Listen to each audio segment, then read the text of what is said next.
Saudara, sudah hadir bersama kami Menteri Koperasi Bapak Ferry Juliantono dalam Jurnal Merah Putih. Selamat siang Pak Menteri. Siang, Pak. Sehat ya Pak ya? Alhamdulillah. Ya, kita bahas soal Koperasi Desa Merah Putih. Saat ini sebenarnya apa saja Pak Menteri yang menjadi program kegiatan Kementerian Koperasi saat ini sebelum kita masuk ke pembahasan Koperasi Desa Merah Putih? Pasti yang karena dapat amanat dari Presiden untuk program prioritas nasional Koperasi Desa Kelurahan Merah Putih ini, kita sudah berhasil menyelesaikan pembentukan badan hukumnya Koperasi Desa Kelurahan Merah Putih ini yang kemarin Juli sudah di launching sendiri oleh Bapak Presiden. Itu sebanyak 80, sekarang per hari ini ada 82 ribuan Koperasi Desa Kelurahan Merah Putih yang sudah memiliki badan hukumnya. Kemudian sejak Oktober setelah dikeluarkannya Inpres nomor 17 tahun 2025 tentang pembangunan fisik gudang, gerai, dan alat kelengkapan dari Koperasi Desa Kelurahan Merah Putih ini, sekarang sudah 41 ribuan tanah yang sudah siap dibangun, ada 23 ribuan yang sedang dibangun, terdiri dari 9 ribu yang sudah dari sejak sebulan yang lalu sedang dibangun, sekarang sudah sebagian yang lain sisanya sedang persiapan pembangunan, dan diharapkan nanti bulan Maret atau April insya Allah seperti harapannya Bapak Presiden, seluruh proses pembangunan gudang, pembangunan fisik gudang, gerai, dan alat kelengkapannya itu sudah selesai dibangun dan siap untuk operasional. Nah, Kementerian Koperasi dalam konteks itu sesuai dengan Impres nomor 9 tahun 2025, Kementerian Koperasi mendapatkan amanat untuk membuat model bisnisnya, kemudian juga mempersiapkan modul-modul pelatihannya. Kita juga sudah rekrut 8 ribuan tenaga bisnis asisten untuk mengajarkan kepada seluruh pengawas, pengurus, pengelola Koperasi Desa Kelurahan Merah Putih. Kemudian kita juga menyelesaikan, menyempurnakan proses digitalisasi dari Koperasi Desa Kelurahan Merah Putih ini. Kemarin kami baru saja meresmikan Comment Center, yang di dalam Comment Center itu ada sistem informasi manajemen koperasi desa, dan itu kan karena 80 ribu Koperasi Desa Kelurahan Merah Putih ini kan, itu mulai dari bangunan fisiknya kan kita akan terus-menerus lakukan monitoring, kemudian nanti untuk pelatihan-pelatihannya, kemudian untuk persiapan untuk operasionalnya, nanti itu kan harus terintegrasi dalam sebuah proses digitalisasi yang kita buat sistem informasi manajemen Koperasi Desa Kelurahan Merah Putihnya. Nah, dashboard ini nanti juga akan terintegrasi dengan kementerian-kementerian dan lembaga-lembaga serta dari daerah-daerah juga, supaya nanti kita bisa punya akses yang memadai yang memungkinkan Kementerian Koperasi bisa melakukan monitoring evaluasi secara lebih lebih aktif, dan data-data yang ada pun juga bisa bersifat lebih dinamis. Belum lagi kami juga ada kerjasama dengan Kejaksaan Agung, di mana mereka punya aplikasi Jaga Desa, dan kita menambahkan fitur tentang Koperasi Desa Kelurahan Merah Putihnya. Itu nanti akan berfungsi untuk jadi dasar untuk melakukan mitigasi resiko dan pengawasan. Kemarin juga di dalam rapat kabinet paripurna, Pak Prabowo sempat menanyakan kepada saya tentang perkembangan koperasinya, dan kami tentu update terus karena Pak Presiden sendiri yang sering menanyakan terus sekarang progresnya sudah sampai mana dan segala macam. Nah, tetapi juga Kementerian Koperasi kan tidak kalah pentingnya adalah mempersiapkan atau meningkatkan kapasitas pengawas, pengurus, pengelolanya, supaya mereka juga bisa paham bagaimana mengelola koperasi, bagaimana mereka mengembangkan bisnisnya, bagaimana mereka juga bisa menjadi pihak yang membantu kami memberi input dalam rangka penyempurnaan sistem informasi manajemen Koperasi Desa Kelurahan Merah Putihnya. Kemudian kita juga banyak melakukan kerjasama dengan berbagai perguruan tinggi negeri, lembaga-lembaga pendidikan yang ada di daerah-daerah, supaya mereka juga bisa ikut melakukan pendampingan terhadap pengurus dan pengelola Koperasi Desa Kelurahan Merah Putih. Jadi di luar itu juga ada juga masalah-masalah tambahan, ya. Karena banyak di antara desa-desa dan kelurahan di Indonesia yang perlu kita intervensi. Misalkan kalau ada desa yang belum ada listriknya, kami langsung rapat dengan pihak PT PLN dan PT Pertamina Renewable Energy. Besok tanggal 20 pun juga saya meresmikan ada pembangkit listrik mini di satu daerah gitu, karena kebetulan daerahnya juga masih belum ada listriknya, itu bisa dikelola oleh koperasi desa yang ada di daerah tersebut. Kemudian ada desa yang belum ada jaringan internetnya, kami di Kementerian Koperasi juga sering rapat dengan teman-teman dari Komdigi, dengan Telkom, dengan Telkomsel untuk memecahkan bagaimana caranya mereka bisa terbangun internetnya. Baik. Dan banyak hal di desa-desa di pantai pesisir kita juga sekarang permudah mereka untuk mendirikan stasiun pengisian bahan bakar solar yang diperlukan bagi nelayan dan juga pabrik-pabrik es batu supaya mereka juga bisa lancar untuk cari ikannya dan hasil tangkapannya.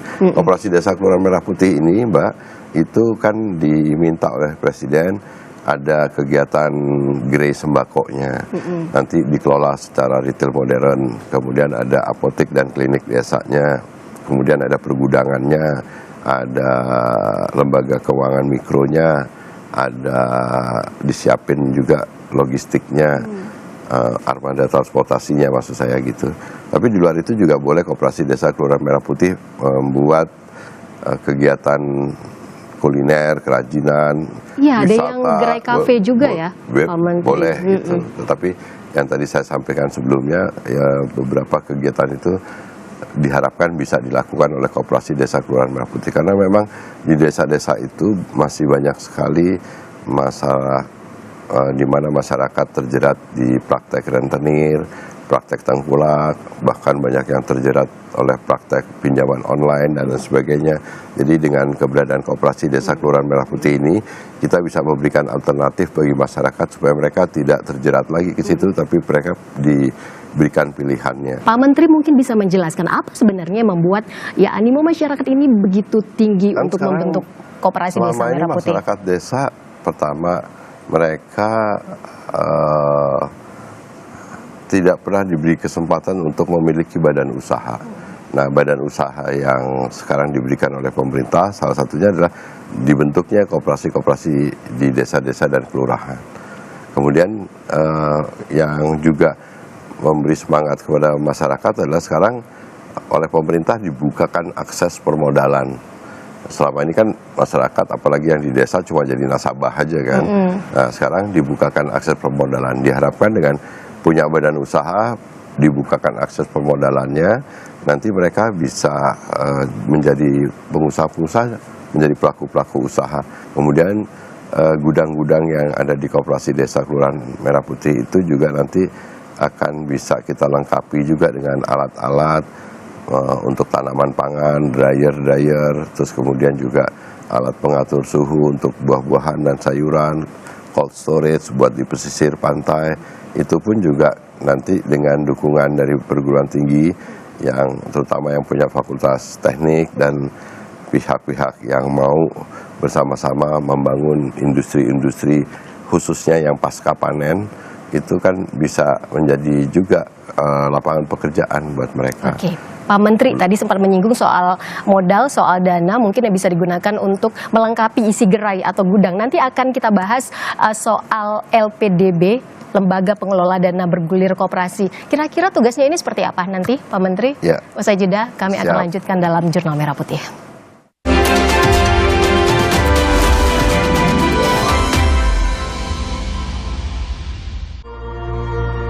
Masyarakat Medok sangat antusias dengan adanya koperasi tersebut karena dari petugas, dari pengurus selalu berkoordinasi dengan RT-RT di lingkungan agar ikut menjadi anggota koperasi. Masyarakat kan jadi anggota, harapannya tokonya ini bisa lebih besar, lebih komplit lagi, jadi kemungkinan kebutuhan masyarakat ini akan bisa terpenuhi dengan adanya Koperasi Merah Putih. Jadi dari kita, oleh kita, untuk kita. Jadi nanti harapan kita, sekali lagi kita sampaikan terima kasih kepada Pak Prabowo. Mungkin Pak Prabowo termasuk Pak Menteri itu sehari ini buat metuk, hari ini buat metuk, tapi besok metuk buat Indonesia. Bersama Presiden Prabowo. Bersama Presiden Prabowo. Ayo berkoperasi. Ayo berkoperasi. Ayo berkoperasi.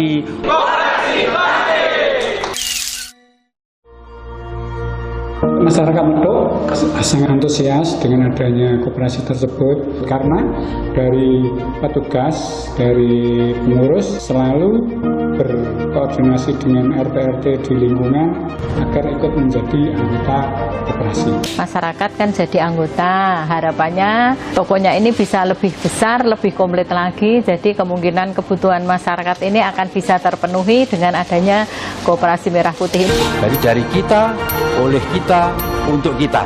Jadi nanti harapan kita, sekali lagi kita sampaikan terima kasih kepada Pak Prabowo. Mungkin Pak Prabowo termasuk Pak Menteri itu sehari ini buat metuk, hari ini buat metuk, tapi besok metuk buat Indonesia. Bersama Presiden Prabowo. Bersama Presiden Prabowo. Ayo berkoperasi. Ayo berkoperasi. Ayo berkoperasi. Koperasi Bali.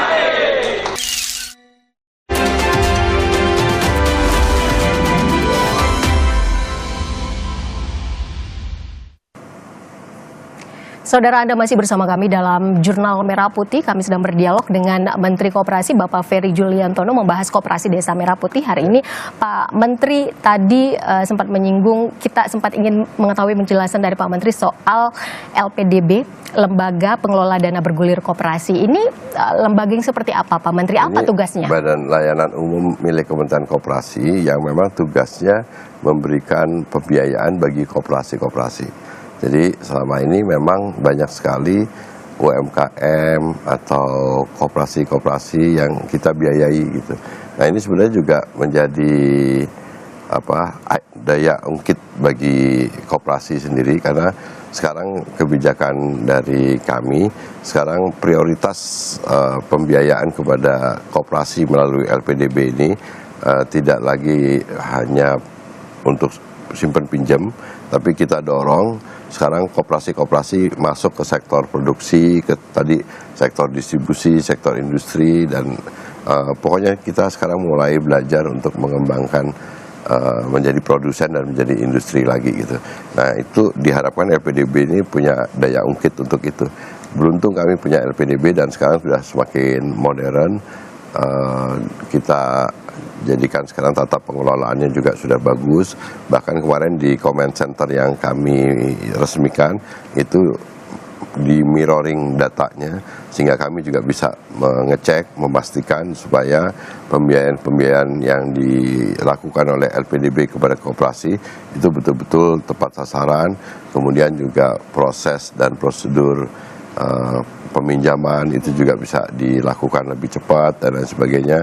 Tapi juga Kementerian Koperasi sebenarnya punya IKOPIN, Institut Koperasi Indonesia juga, yang sebenarnya itu mau kita arahkan menjadi banknya, universitasnya koperasi.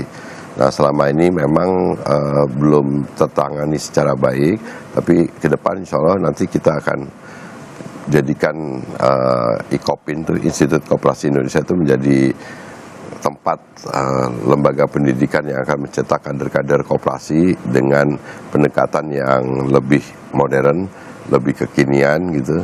Kemudian kita juga sekarang Kementerian Koperasi sedang mendampingi proses lahirnya undang-undang perkoperasian yang baru, yang akan di dalamnya juga ngatur tentang koperasi desa Kelurahan Merah Putih dan juga berbagai hal yang diperlukan oleh gerakan koperasi dan Kementerian Koperasi dalam rangka untuk bagaimana caranya koperasi itu bisa memiliki payung hukum yang lebih relevan lagi dengan situasi sekarang. Untuk yang LPDB ini, Pak Menteri, siapa yang bisa mendapatkan dana bergulir? Kalau Pak Menteri bilang harus koperasi. Harus koperasi. Jadi sekarang UMKM, kita dorong mereka bikin koperasi. Begitu udah jadi koperasi, nanti kita dampingi oleh LPDB, kemudian diinkubasi, setelah dianggap mampu, kemudian kalau dibiayai oleh LPDB. Apa kelebihannya Pak Menteri pembiayaan melalui LPDB Koperasi ini dibandingkan pembiayaan dari lembaga lain? Kalau sekarang kan juga ada keterbatasan dari KUR, kredit usaha untuk rakyat. Banyak sekali masyarakat yang membutuhkan dana modal kerja yang tidak bisa dipenuhi oleh skema kredit usaha rakyat. Contoh banyak sekali calon pekerja migran, mereka butuh uang untuk ngurusin dokumen, untuk ngurusin biaya pelatihan, untuk ngurusin biaya hidup selama pelatihan. Nah, KUR itu nggak nyampe ke situ. KUR hanya bisa dicairkan ketika si calon pekerja migran itu mendapatkan kontrak di negara penempatan.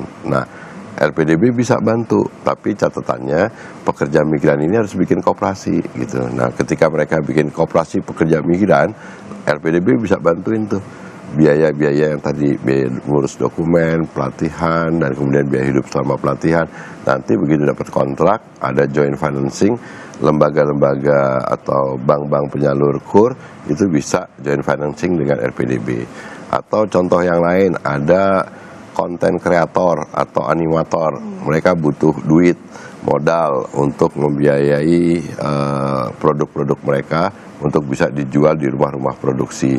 Nah, KUR nggak nyampe juga tuh ke situ, karena KUR hanya bisa dicairkan kalau mereka dapat kontrak. Padahal kan yang dibutuhin kan sebelum dapat kontrak gimana. Nah, kita biayai asal catatannya tadi para konten kreator, animator segera bikin koperasi. Nah, begitu koperasi kita dampingi, kita inkubasi, kita kasih pembiayaan. Nah, mereka bisa menggunakan pembiayaan dari LPDB untuk bisa mendapatkan kontrak di rumah-rumah produksi kayak gitu. Jadi banyak yang dari kementerian-kementerian lain yang kemudian memanfaatkan LPDB sebagai instrumen memecahkan masalah-masalahnya itu. Berarti sebenarnya kalau kita lihat kelebihannya ini dibandingkan dengan lembaga lain sangat banyak ya?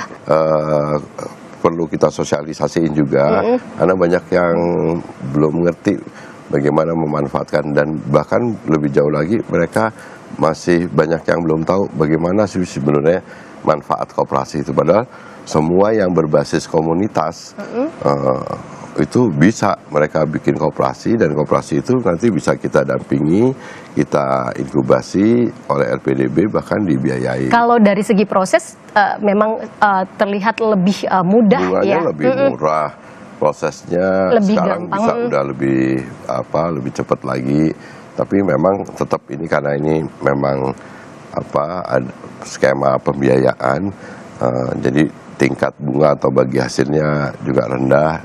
Jadi menurut saya sih ini menjadi alternatif gitu. Dan sekarang makin banyak, bahkan kita juga dorong sekarang koperasi-koperasi bikin pabrik, meskipun itu skalanya kecil, bikin industri meskipun skalanya industri kecil, membuat produk-produk yang nanti hasil produknya dijual sendiri di gerai-gerai atau retail-retail modern yang dimiliki oleh koperasi di seluruh desa-desa dan kelurahan gitu. Jadi diharapkan ke depan ini akan terjadi penciptaan lapangan pekerjaan yang relatif skalanya lebih besar, dan insya Allah nanti bisa membantu bagaimana milenial Gen Z yang membutuhkan pekerjaan juga bisa menjadikan koperasi sebagai alternatif mereka untuk mencari pekerjaan. Oke, tadi Pak Menteri juga sudah menyinggung sebenarnya bidang-bidang usaha Koperasi Desa Merah Putih di penjelasan sebelumnya. Nanti akan kita bahas ini lebih detail di segmen berikutnya. Saudara, tetaplah bersama kami dalam Jurnal Merah Putih.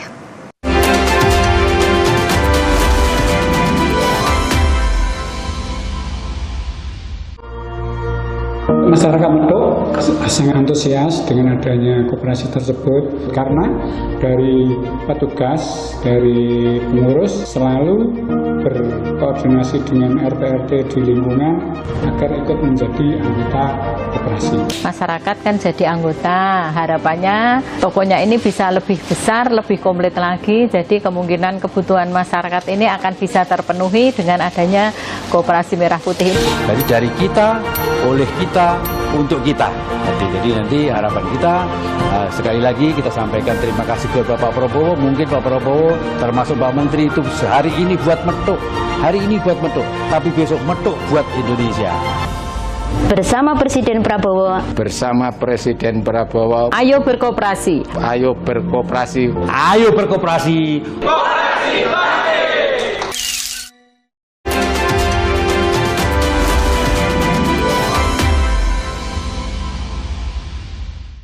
Saudara, Anda masih bersama kami dalam Jurnal Merah Putih, masih bersama Pak Menteri Koperasi Bapak Ferry Juliantono. Pak Menteri, apa saja maksud saya bidang usaha koperasi Desa Merah Putih saat ini? Ya tadi itu, ada Grey Sembako yang dikelola retail modern. Jadi nanti bisa kita jual di situ kebutuhan-kebutuhan pokok, kebutuhan sehari-hari, barangnya bisa dari BUMN, bisa dari swasta. Kalau bisa lebih bagus lagi kita produksi sendiri lagi. Masa kita nggak bisa sih bikin barang-barang sendiri yang dijual di tempat kita sendiri. Yang kedua, apotek dan klinik desa itu memang tujuannya adalah menyediakan obat dan juga vaskes bagi masyarakat khususnya yang ada di desa-desa. Karena memang Presiden ingin supaya masyarakat desa itu bisa terjangkau oleh kegiatan penyediaan obat dan vaskesnya. Kemudian pergudangannya nanti juga akan dilengkapi juga dengan alat-alat yang dibutuhkan untuk penanganan pasca panennya. Jadi hasil produk masyarakat, apakah itu tanaman pangan, hortikultura, perkebunan, perikanan, peternakan, kuliner, kerajinan, segala macam itu bisa diproses, dinaikkan nilai tambahnya. Kemudian ada lembaga keuangan mikro yang bisa simpan pinjam, bisa yang lain-lainnya. Kemudian ada armada logistik untuk memperlancar arus transportasinya dan yang lain-lainnya, termasuk kerajinan kuliner dan lainnya. Jadi menurut saya ini kan terobosan yang dibuat oleh Presiden, karena Presiden tahu persis bahwa dulu para pendiri Republik, tokoh-tokoh yang punya cita-cita besar tentang pasal 33 ini, itu adalah orang yang ingin sebenarnya kita ini bisa mandiri. Pak Prabowo ingin angka impor yang sekarang itu dikurangi, kemudian bisa memproduksi barang-barang yang berasal dari bahan-bahan dari dalam negeri, kemudian diproduksi sendiri, dibiayai sendiri, dijual sendiri gitu.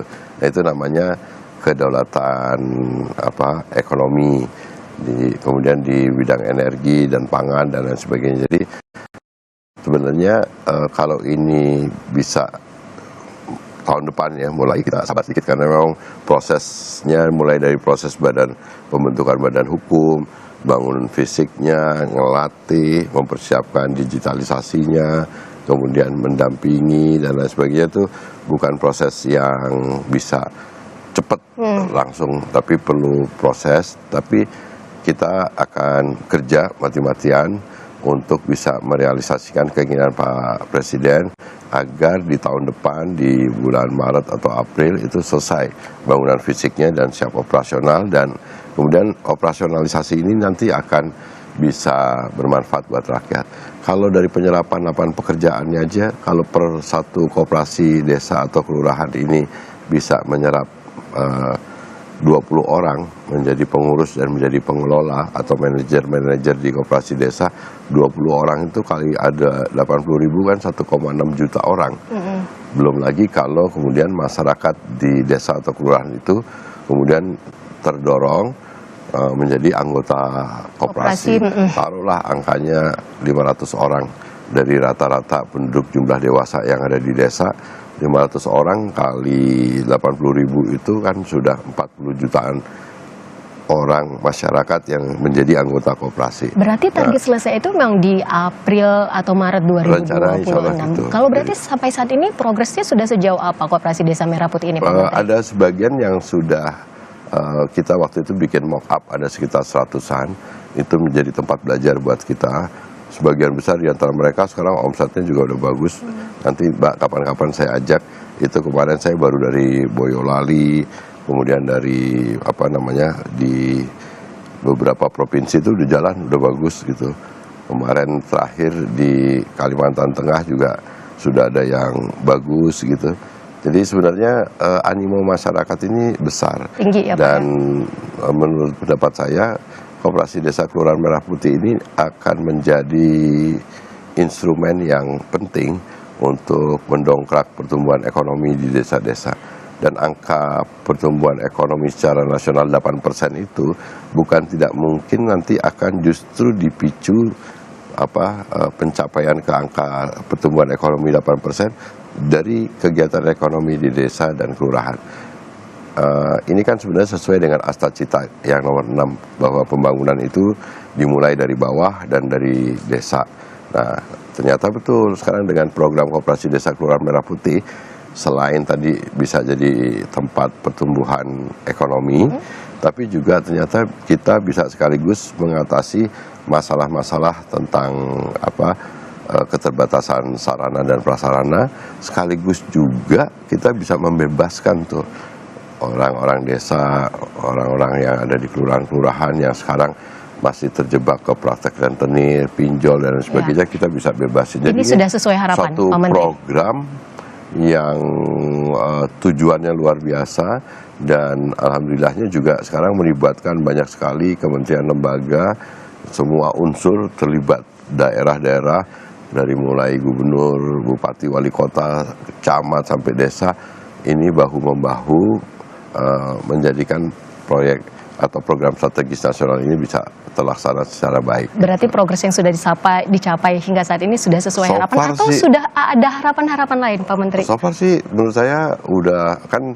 dari mulai bikin badan hukumnya aja kan nggak gampang loh, karena kan nggak seperti bikin PT ngumpulin 3 orang selesai langsung bikin akte, nggak bisa. Kalau Koperasi Desa Kelurahan Merah Putih ini, dia dibentuk melalui musyawarah desa, musyawarah di kelurahan-kelurahan.